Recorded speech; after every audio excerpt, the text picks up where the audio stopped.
Okay, I'm going to show you in this video how to graph linear functions, and the cool thing about linear functions is that they're just straight lines.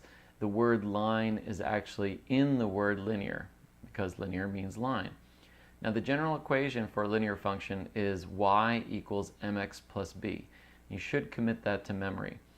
M stands for the slope. Sometimes math teacher will say this is the rise over the run, and other times they're going to use a little Greek and they'll say that this is the change in the y over the change in x. So the slope is explained in different ways depending on your instructor. But it means the same thing. It gives you a sense of like how steep it is, if it's really steep, or if it's negative, it slopes downward. So that's what the slope tells you.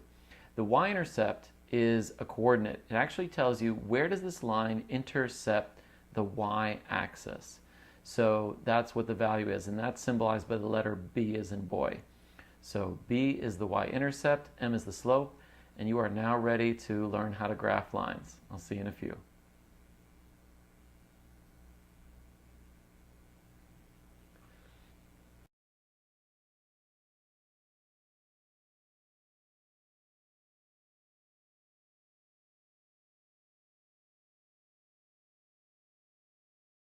Okay, next we have a graph of linear equations. So whenever I see the word linear, I think of a line because that's exactly what this is a graph of. This is a graph of a line.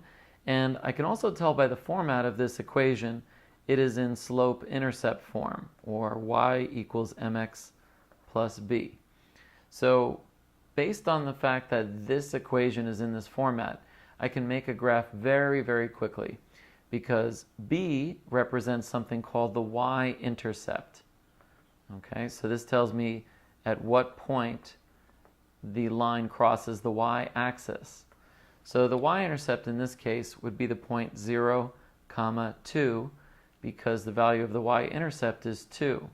So that would give me the point 0, 2 for the y-intercept, and I know this point is a part of that line. Now the slope is a little different. That's m, and the slope is -1/2. And that tells me the change in the y over the change in the x. Little Greek delta there for you, change in y over change in x. So if I interpret the slope as -1/2, that means that I'm going to go down 1/2 to reach my next point.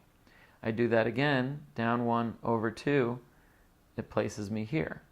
Now you may say, hey, wait a minute, I could have put that -1 in the top, but what if you put the -1 in the bottom?